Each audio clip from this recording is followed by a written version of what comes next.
میں صبح سے بھوکی تھی، پیٹ میں کچھ بھی نہیں گیا تھا۔ ایسے محسوس ہو رہا تھا کہ آنتیں ابھی باہر کو ابل جائیں گی۔ میں چارپائی پر الٹا لیٹ گئی اور اپنا پیٹ زور سے دوپٹے سے باندھ لیا۔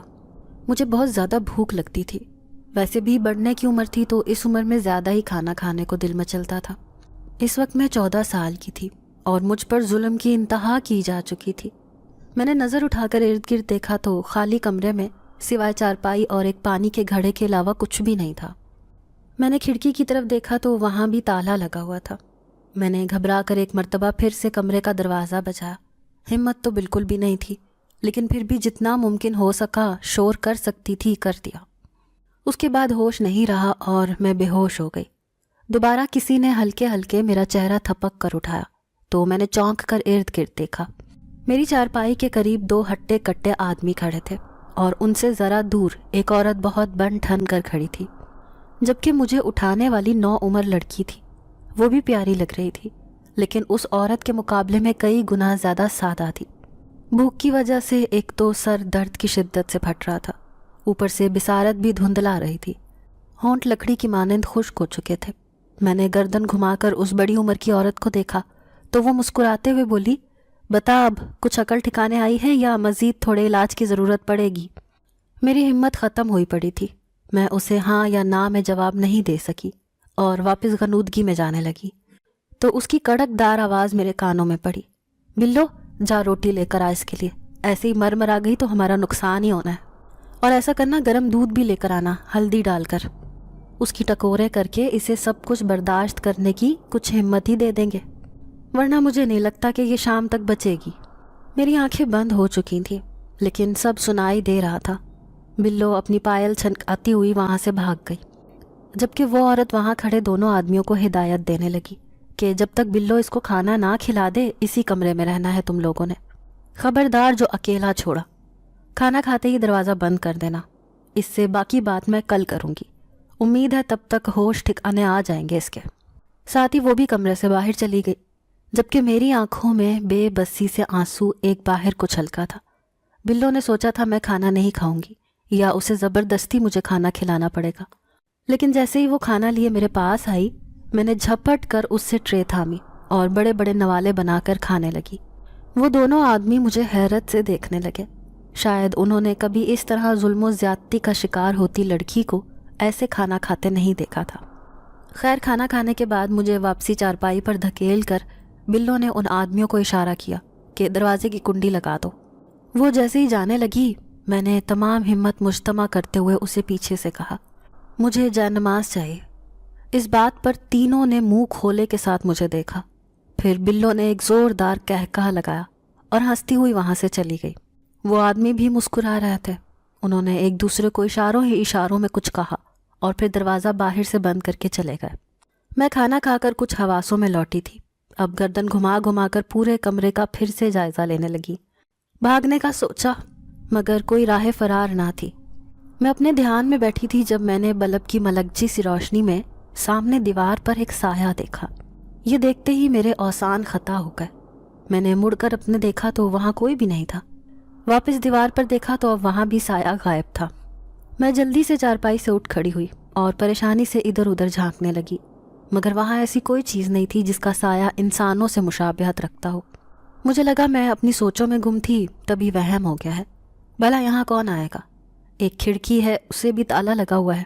فارغ بیٹھ کر جب تھک گئی تو اٹھ کر کمرے میں چلنے لگی۔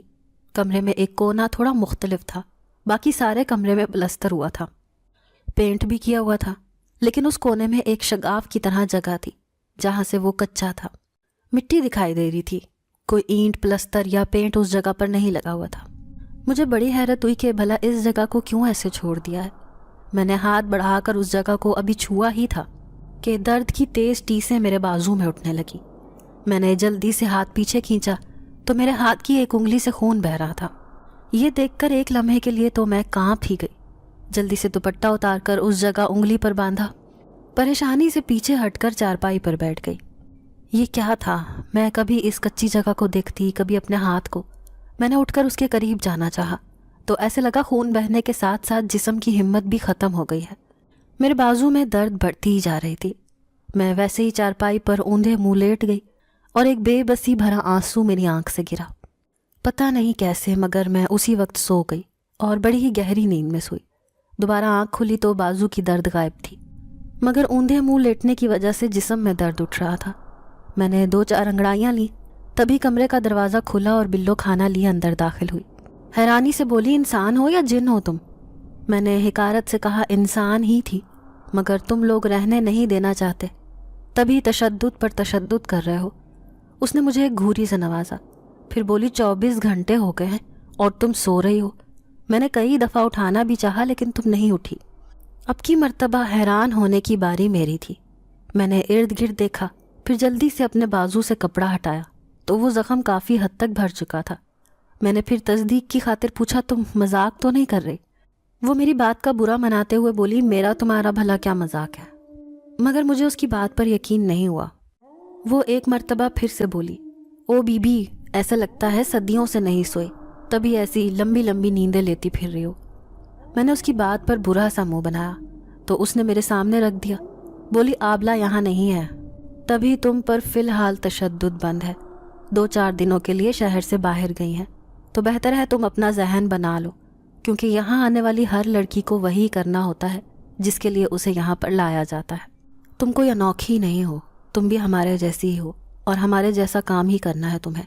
تو اچھا ہے کہ آبلہ کے آنے سے پہلے پہلے ہاں کر لو، ورنہ اگر وہ واپس آ گئی اور تم نہیں مانی تو پھر زندگی زیادہ مشکل ہو جائے گی۔ اتنا بول کر اس نے کھانے کی ٹرے رکھی اور وہاں سے چلی گئی۔ میں نے اس کی باتوں کو ایک طرف کرتے ہوئے پیٹ بھر کر کھانا کھایا۔ کچھ دیر بعد میری نظر اس کچی جگہ پر پڑی تو میرے دل میں سوال اٹھا، آخر میری انگلی پر چوٹ لگی کیسے تھی؟ وہاں کوئی نوکیلی چیز بھی نہیں تھی، نہ ہی کوئی کیل تھا، پھر شاید کسی کیڑے نے کاٹ لیا ہو۔ یہ دلیل سب سے زیادہ مطمئن کرنے والی تھی، تو میں نے اس سے خود کو مطمئن کر لیا، لیکن میرے اندر ایک بے چینی سی ہونے لگی۔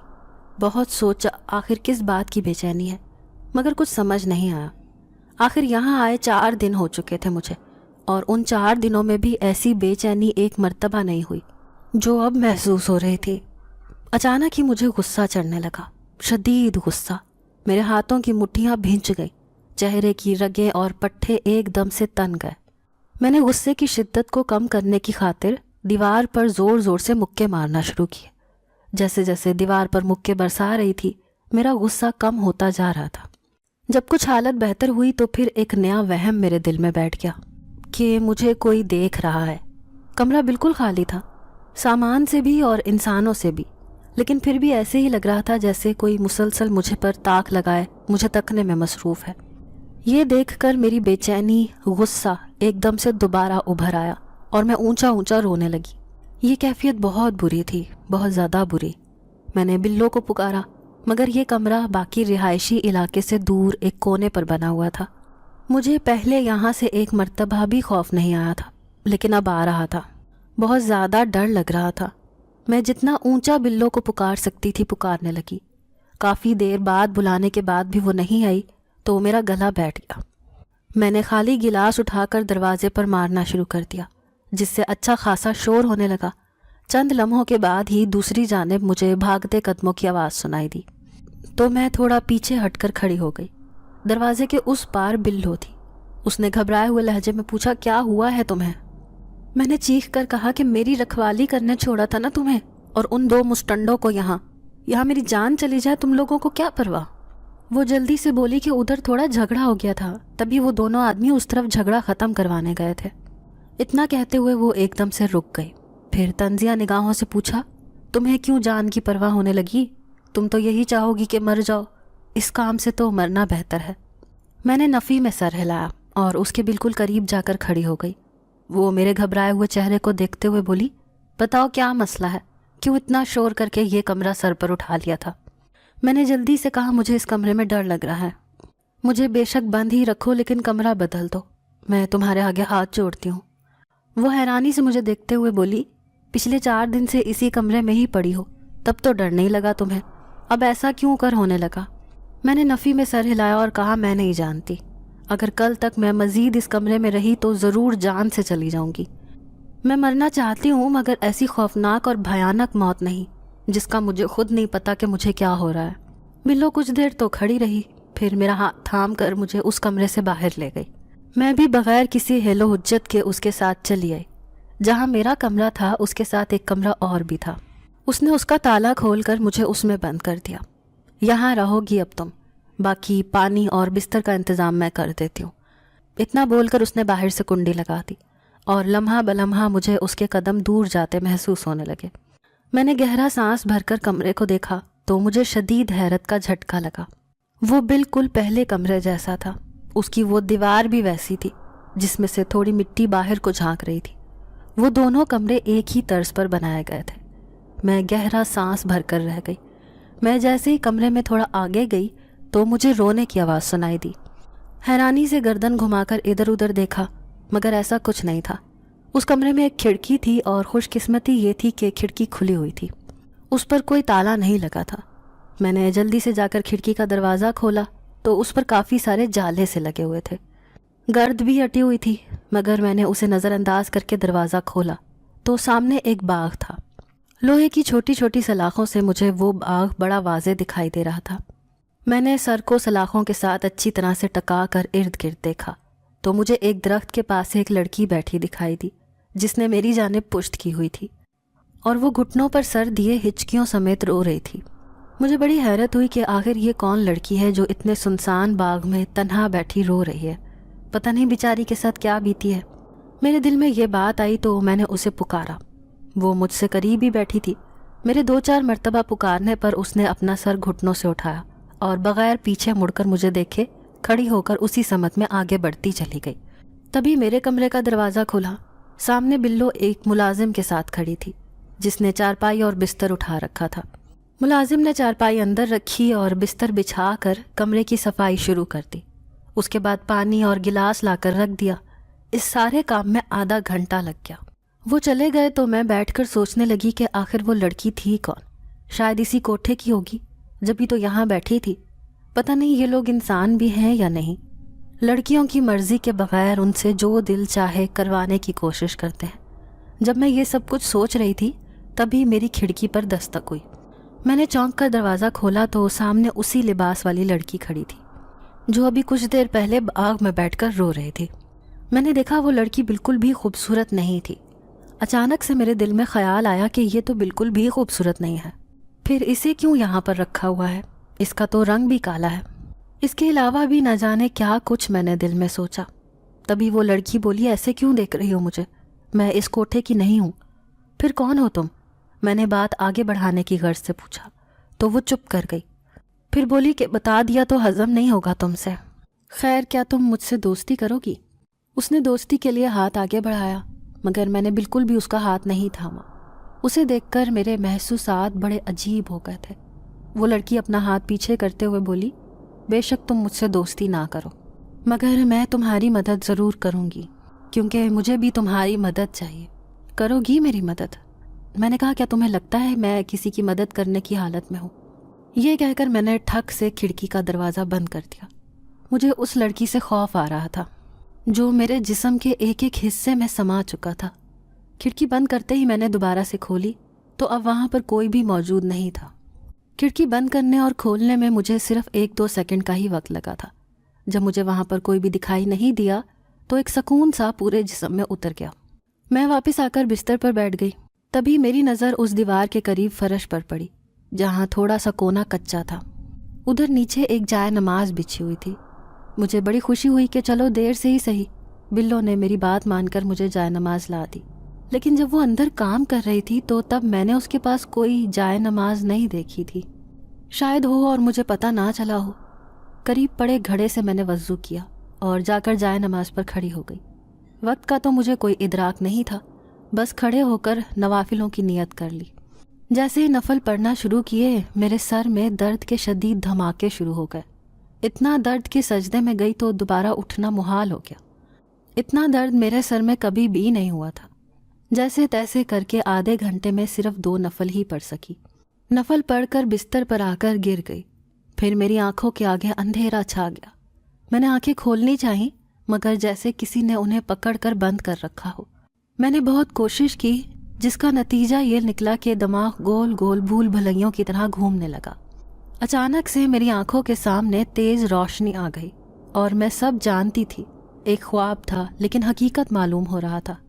میں نے اس روشنی میں قدم رکھا تو وہ دھند کی طرح بڑھتی چلی گئی۔ میں بھی قدم قدم آگے بڑھ رہی تھی۔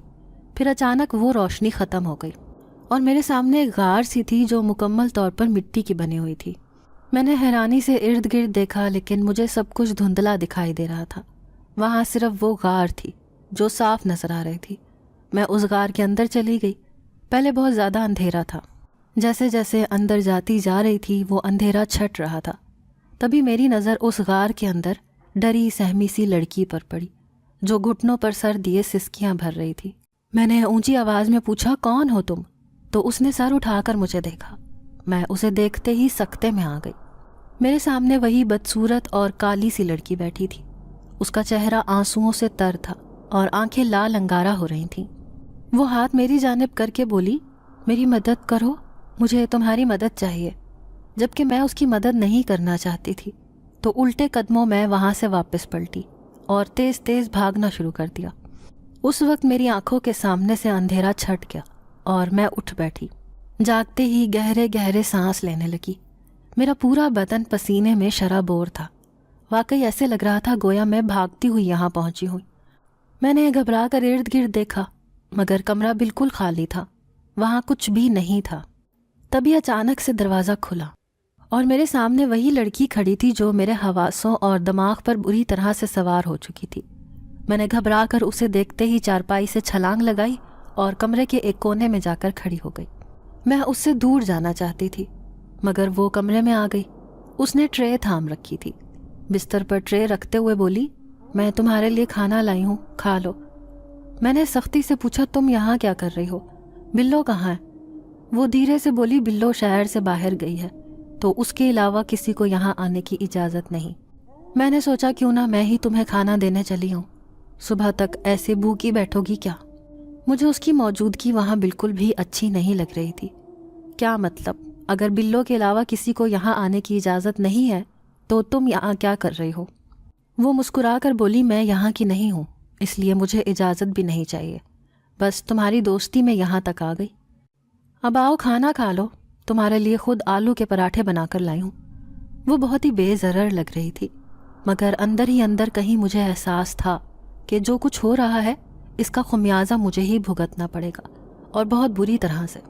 میں اپنی جگہ سے نہیں ہلی تو وہ چلتی ہوئی میرے قریب آ گئی۔ اس نے میرا بازو تھامنا چاہا تو میں نے پیچھے کر لیا مگر اس نے کلائی پکڑ کر مجھے اپنے ساتھ کھینچا اور چارپائی پر لے جا کر بٹھا دیا۔ جس لمحے اس نے مجھے چھوا تھا تب سے ہی میرے دل میں اس کے لیے نرم گوشہ پیدا ہو گیا تھا۔ میں نے کھانا کھایا تو ایسا سیر کر دینے والا ذائقہ کہیں نہیں چکھا تھا۔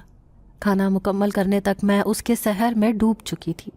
وہ مجھے بہت اچھی لگ رہی تھی۔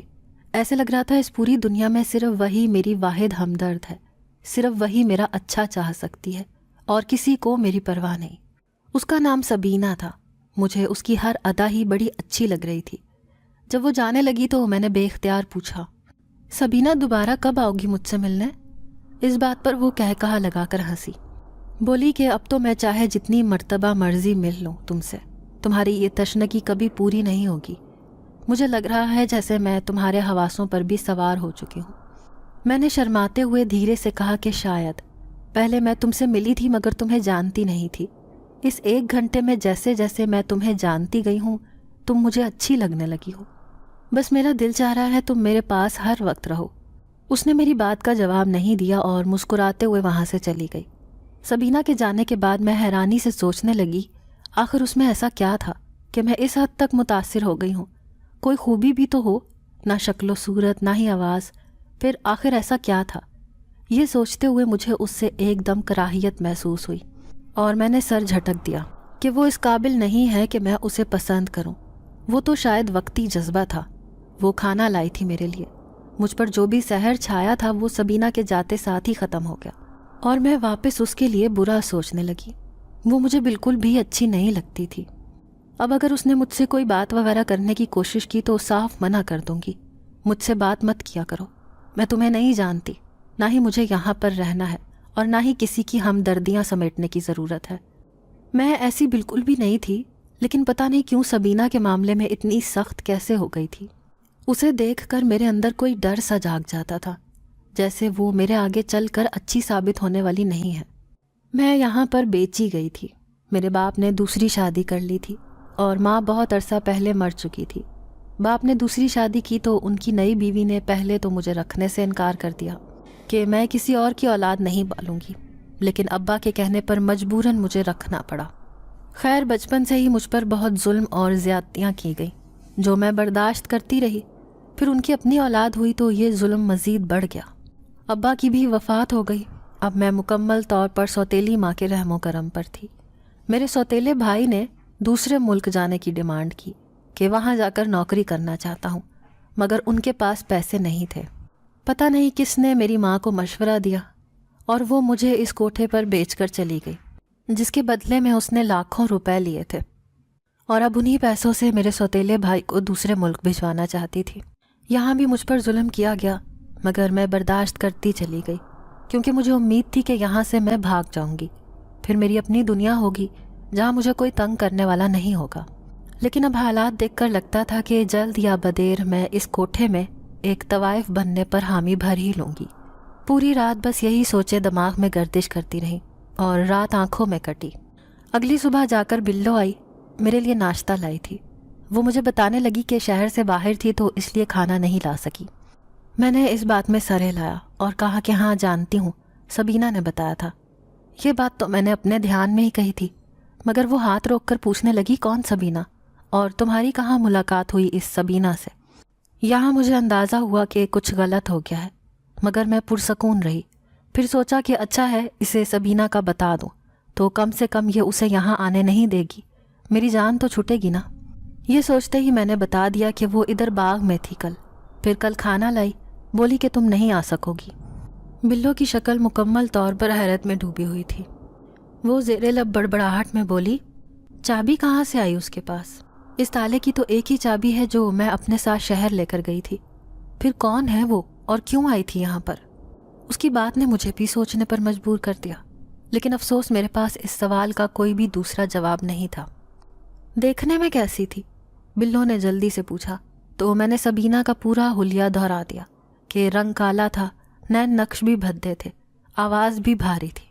جیسے جیسے میں سبینہ کا حلیہ بتاتی جا رہی تھی ویسے ہی بلو کا منہ بھی کھلتا جا رہا تھا۔ وہ جلدی سے بولی کہ ایسی تو کوئی لڑکی ہمارے کوٹھے میں نہیں ہے، آبلا تو نوکرانیاں بھی دیکھ کر رکھتی ہیں، تو پھر یہ باہر کی لڑکی اندر کیسے آ گئی؟ اور تو اور اتنی جرت کہ تمہارے کمرے تک پہنچ گئی۔ دیکھو جو بھی ہو اب اس سے دوبارہ مت ملنا، ورنہ تمہارے خود کے لیے ہی اچھا نہیں ہوگا، سمجھ رہی ہو نا؟ میں نے بھی نہ ہی ہاں کی اور نہ ہی نہ۔ وہ کھانے کے برتن وہیں چھوڑ کر کمرے سے باہر چلی گئی اور کنڈی کے ساتھ ہی تالا بھی لگا دیا۔ میں ناشتہ کرتے ہوئے مسلسل اس کے بارے میں سوچ رہی تھی جب میری کھڑکی پر زور سے دستک ہوئی۔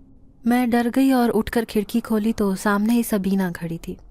میں نے کھڑکی واپس بند کرنا چاہی تو وہ مسکراتے ہوئے میرے ہاتھ پر ہاتھ رکھتے ہوئے بولی، کیا ہوا، ناراض لگتی ہو؟ خیریت تو ہے نا؟ اس کے چھوتے ہی مجھے اپنا آپ کسی مٹی کے مادھو کی طرح لگا۔ میں پھر سے پگھل رہی تھی، میرا بس نہیں چل رہا تھا سبینہ کو میں خود میں سمیٹ لوں۔ اس کا بولنا میرے کانوں پر بہت اچھا گزر رہا تھا۔ کیا بتا رہی تھی بلو کو میرے متعلق؟ اس نے دھیرے سے پوچھا تو میں نے سوچنا چاہا کہ ابھی کیا بتایا تھا، لیکن حیرت کا مقام یہ تھا کہ میں سب کچھ بھول چکی تھی۔ ابھی میری اور بلو کی کیا بات ہوئی تھی سب کچھ دماغ سے محو ہو چکا تھا۔ اچھا چلو مت سوچو، میرا ایک کام کرو گی تم؟ اس نے بڑی محبت سے میرا ہاتھ تھام کر پوچھا تو میں بے ساختہ اس بات میں سر ہلانے لگی۔ کیا تمہیں میں اچھی لگتی ہوں؟ مجھے لگا کہ وہ اس دنیا میں سب سے زیادہ خوبصورت ہے۔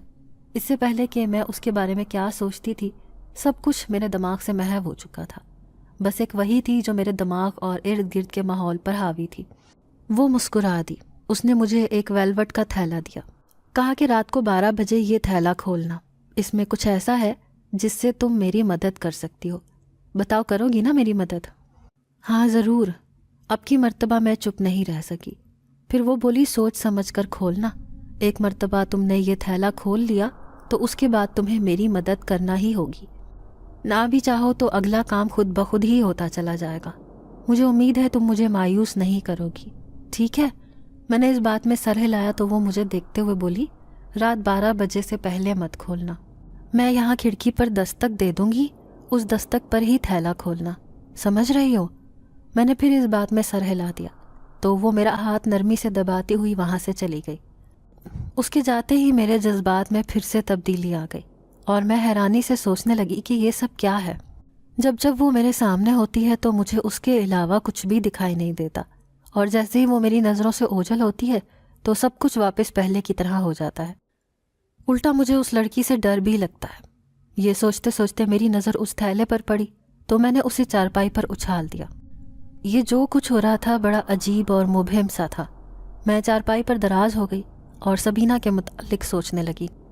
جیسے جیسے اس کے بارے میں سوچتی جا رہی تھی مجھ پر نیند کا غلبہ ہوتا جا رہا تھا۔ جلد ہی میری نیند بہت گہری ہو گئی۔ دوبارہ آنکھ میری دستک کی آواز پر کھلی۔ میں نے بوجھل آنکھوں سے ارد گرد دیکھا تو یہ دستک میری کھڑکی پر ہو رہی تھی۔ اسی وقت میرے دماغ میں ایک دھماکہ سا ہوا کہ سبینہ نے کہا تھا کہ جب کھڑکی کے دروازے پر دستک ہو تو اس وقت تم نے وہ تھیلا کھولنا ہے۔ اس سے زیادہ مجھے کچھ سوچنے کا موقع ہی نہیں ملا۔ میں نے چارپائی پر نگاہ دوڑائی تو سامنے ہی وہ ویلوٹ کا تھیلا پڑا ہوا تھا۔ میں نے ہاتھ بڑھا کر اسے اپنے ہاتھ میں لیا، ڈوری کھول کر اس میں پڑی چیز باہر نکالی تو وہ ایک شیشہ تھا۔ حیرانی سے شیشے کو چہرے کے قریب کیا تو میرا چہرہ بدلنے لگا۔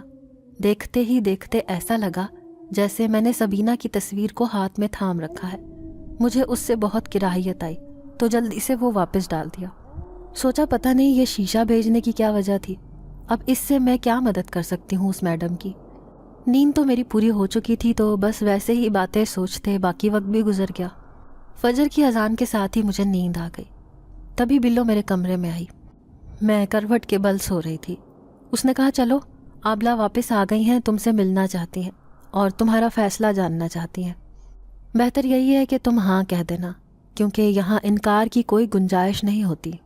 اگر تم انکار کرو گی تو تب تک اسی کال کوٹڑی جیسے کمرے میں گلتی سڑتی رہو گی، جب تک تمہارا انکار تمہارے اقرار میں نہیں بدل جاتا۔ سن رہی ہو نا؟ بہتر ہے ہاں کہہ دینا۔ اب اٹھو، پھر آبلہ نے محفل کی تیاریاں بھی کرنی ہیں۔ میں ہنوز لیٹی رہی تو اس نے آگے بڑھ کر میرا ہاتھ تھاما اور اٹھانا چاہا تو مجھے دیکھ کر وہ چیختی ہوئی پیچھے ہوئی۔ اس کی چیخ پر میری نیند بھی بھگ سے اڑ گئی اور میں پریشان نگاہوں سے اسے دیکھنے لگی تاکہ مجھے بتا سکے کہ ایسا کیا دیکھ لیا ہے اس نے مجھ میں۔ وہ چیخیں مارتی ہوئی دور ہوتی جا رہی تھی۔ اس کی چیخیں سن کر وہ دونوں آدمی بھی اندر آ گئے، مجھے دیکھ کر ٹھٹک کر رکے۔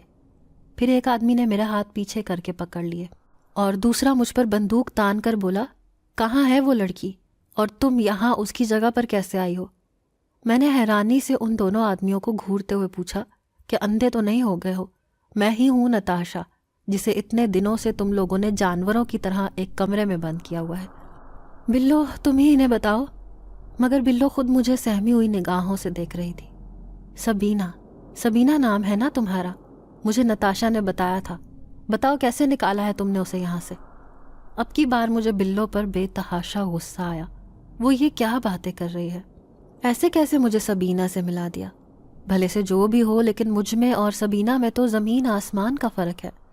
کیسے بلو ایک ہی دن میں یہ فرق مٹا کر مجھے سبینہ پکار سکتی ہے؟ مگر بلو کی وہی بات تھی۔ میں نے کہا کہ کل سبینہ یہاں آئی تھی، مجھے کسی کی مدد کا کہہ رہی تھی۔ اس نے مجھے ایک تھیلا بھی دیا تھا۔ پھر میں سو گئی۔ رات کو کھڑکی پر دستک ہوئی تو میں نے اس کی بات یاد کرتے ہوئے جیسے ہی تھیلا کھولا تو اس میں سبینہ کی تصویر پڑی تھی۔ پہلے مجھے لگا تھا وہ شیشہ ہے، لیکن وہ تو اس کی تصویر تھی۔ بلو نے پوچھا کہاں ہے وہ تھیلا؟ میں نے چارپائی کی طرف اشارہ کیا تو وہاں کچھ بھی نہیں تھا۔ میں چونک گئی۔ چارپائی کے اوپر نیچے ہر جگہ دیکھ لیا مگر وہ تھیلا مل کے ہی نہیں دے رہا تھا۔ بلو نے مجھے غصے سے چہرے پر تھپڑ رسید کیا اور چارپائی پر پھینک کر ان آدمیوں کو مجھے باندھنے کا کہا۔ دیکھتے ہی دیکھتے مجھے اچھی طرح سے باندھ کر وہ سب وہاں سے جا چکے تھے، جبکہ میں چیخ رہی تھی کہ کیا ہو گیا ہے تم لوگوں کو؟ مجھے کیوں نہیں پہچان رہے ہو؟ وہ سبینہ تو مجھے جادو کرنے لگتی ہے۔ تم لوگوں پر بھی اس نے جادو کر دیا ہے جیسا مجھ پر کر دیتی ہے۔ جب بھی وہ میرے ارد گرد ہوتی ہے تو وہ مجھے دنیا کی سب سے اچھی لڑکی لگتی ہے، لیکن جب وہ نظروں سے اوجھل ہوتی ہے تو ڈر لگتا ہے، ساتھ ہی اس سے کراہیت بھی آتی ہے۔ میں وہیں لیٹے لیٹے عجیب و غریب باتیں سوچنے لگی۔ تبھی میرے دماغ میں ایک جھماکا سا ہوا۔ اس سے پہلے کہ میں دماغ میں آنے والی بات پر غور و فکر کرتی، مجھے لگا جیسے وہاں کمرے میں کوئی کھڑا ہے۔ گردن موڑ کر دیکھا تو میرے سامنے میں ہی کھڑی تھی، جسے دیکھ کر میری آنکھیں کھلی کی کھلی رہ گئیں۔ ایک لمحے کے لیے تو میری زبان ہی گنگ ہو گئی۔ میں نے حیرت سے پوچھا، کون ہو تم؟ تو وہ زوردار قہقہہ لگا کر بولی، نتاشا، اب سے میں نتاشا ہوں اور تم سبینہ۔ یہ کہہ کر وہ ایک مرتبہ پھر سے کھلکھلائی۔ جو بات میرے دماغ میں آئی تھی اتنی جلدی حقیقت بن کر میرے سامنے آ جائے گی میں نے سوچا نہیں تھا۔ میں نے اپنے ارد گرد دیکھا تو سبینہ نے مسکراتے ہوئے وہی سرخ تھیلا اپنے کمر کے پیچھے سے نکال کر میرے سامنے کر دیا اور بولی، یہی ڈھونڈ رہی تھی نا تم؟ میں نے وہ تھیلا اس سے جھپٹنا چاہا، مگر پلک جھپکتے ہی وہ غائب ہو چکا تھا۔ یہ کرتب دیکھ کر میں سمجھ گئی کہ وہ سچ مچ کوئی جادوگرنی ہی ہے، انسانوں سے اس کا کوئی تعلق نہیں۔ اس بند کمرے میں میرا دل بے تحاشا گھبرا رہا تھا۔ میں نے مدد طلب نگاہوں سے ارد گرد دیکھا تو وہ افسوس کرتی ہوئی میرے بالکل قریب آ گئی۔ مجھے اس میں سے بے تحاشا بدبو آ رہی تھی۔ میں اچھل کر پیچھے کو ہوئی تو وہ دھیرے سے بولی، خود کو سبینہ کے روپ اور شکل میں قبول کر لو۔ تم نے تو میری مدد کر دی، اب چاہو تو میں بھی تمہاری مدد کر سکتی ہوں۔ جب تمہیں اس کمرے سے باہر جانا ہو تو مجھے پکارنا، میں آ جاؤں گی۔ تب تک تم سبینہ کے روپ سے لطف اندوز ہو، وہی روپ جس سے تمہیں کراہیت آتی تھی، گن کھاتی تھی تم۔ کاش میں ایسا نہ کرتی، اگر اس روز مجھے دیکھ کر تم نے میرے دل میں بدصورتی کا نہ سوچا ہوتا۔ میں دکھوں کی ماری تھی، مجھے صرف ہمدردی چاہیے تھی، صرف ہمدردی، مگر تم نے میری دوستی کا ہاتھ جھٹک دیا اور میرے متعلق دل میں وہ سب کچھ سوچا جس سے مجھے تکلیف ہوئی تھی۔ انہی سب باتوں نے مجھے میرے قبیلے سے بھی نکالا تھا، اور یہاں بھی جب تم جیسے انسانوں سے یہی سننے کو ملا تو میں نے تہیہ کر لیا۔ جو بھی ہو، اب میں تمہیں اپنی صورت کا مزہ چکھاؤں گی۔ تم بھی تو جانو بدصورت ہونا کتنا مشکل کام ہے۔ تمہیں تو اچھی صورت مل گئی، اس کا مطلب یہ نہیں کہ کالی رنگت اور بھدے نین نقش کا تم مذاق اڑاؤ۔ خیر، سبق تو میں نے تمہیں سکھا ہی دیا ہے، اب اگر میری ضرورت ہو تو پکار لینا، آخر تمہارا احسان ہے مجھ پر۔ تم نے مجھ سے وہ کروا لیا جو میں صرف سوچ سکتی تھی۔ لیکن دیکھو، آج میرے پاس حسین چہرہ ہے۔ اسی وقت مجھے باہر قدموں کی چاپ سنائی دی تو دیکھتے ہی دیکھتے سبینہ بھی وہاں سے غائب ہو گئی۔ آنے والی بلو اور ساتھ میں آبلہ تھی۔ آبلہ مجھے دیکھتے ہی کراہت آمیز تاثرات بنانے لگی تو میرے دل پر برچھیاں چل گئیں۔ آخر اس میں میرا کیا قصور؟ کیا میں نے خود اپنی صورت کو ایسا بنایا ہے؟ یہ سوچتے ہوئے مجھ پر انکشاف ہوا کہ سبینہ پر بھی ایسی ہی اذیت گزری ہوگی۔ اس میں اس بیچاری کا تو کوئی بھی قصور نہیں تھا۔ پھر میں کوٹھے پر اس طرح قید ہوں، اس کے باوجود میں نے اس کے متعلق یہ سب باتیں سوچی۔ آبلہ نے سختی سے پوچھا کہ تم کون ہو اور یہاں کیا کر رہی ہو؟ میں نے کچھ نہیں کہا اور چپ کر کے بیٹھی رہی۔ وہ غصے سے آگے بڑھی اور میرے چہرے پر زوردار تھپڑ لگا کر بولی، کہاں ہے وہ لڑکی اور تم اس کی جگہ کیسے آئی ہو؟ بتاؤ۔ مگر میں چپ رہی۔ جانتی تھی جتنے بھی جواز پیش کر لوں یہ میری بات پر یقین نہیں کریں گی، کیونکہ بات ایسی تھی ہی نہیں کہ اس پر یقین کیا جا سکتا۔ سو چپ میں ہی بہتری تھی۔ آبلہ نے کوڑا لے کر مجھ پر لگاتار برسانا شروع کر دیا، مگر سوائے چیخوں کے میرے منہ سے اور کوئی لفظ نہیں نکلا۔ جب مجھے مار مار کر وہ تھک گئی تو کمرے سے باہر جاتے وقت بولی، ایسی شکل کے ساتھ تمہیں کوٹھے پر تو ہرگز نہیں بٹھاؤں گی۔ یہی سوچ کر تم نے اس لڑکی کی مدد کی ہوگی، مگر خیر، ساری عمر یہیں تمہاری ہڈیاں چٹکھاؤں گی تاکہ آئندہ کبھی کسی کی مدد کرنے کے قابل نہ رہ سکو۔ چلو بلو، اور ہفتہ بھر اسے کھانا مت دینا۔ بلائے اسے جس نے بھگایا اسے یہاں پر۔ اتنا کہہ کر وہ تیز تیز قدم اٹھاتی کمرے سے باہر چلی گئی تو مجبوراً بلو بھی ان کے پیچھے ہی تالا لگاتی کمرے سے نکل گئی۔ مجھ میں ہمت ختم ہو چکی تھی۔ میں فرش پر اوندے منہ پڑی سسک رہی تھی۔ رونے کے لیے آنسو بھی ختم تھے۔ اسی طرح مجھے وہاں پڑے پڑے کافی دیر ہو گئی۔ میں نے اٹھنا چاہا تو مجھ سے ایک ہی ہاتھ کی دوری پر ایک چھوٹا سا گول شیشہ پڑا تھا۔ شاید وہ شیشہ آبلہ کے کپڑوں سے مجھے مارتے وقت ٹوٹ کر نیچے گرا تھا۔ ہاتھ بڑھا کر میں نے وہ شیشہ اٹھایا، لیکن جیسے ہی اپنا چہرہ دیکھا تو میری رہی سہی امیدیں بھی ختم ہو گئیں۔ میں حقیقتاً سبینہ کے رنگ و روپ میں تھی۔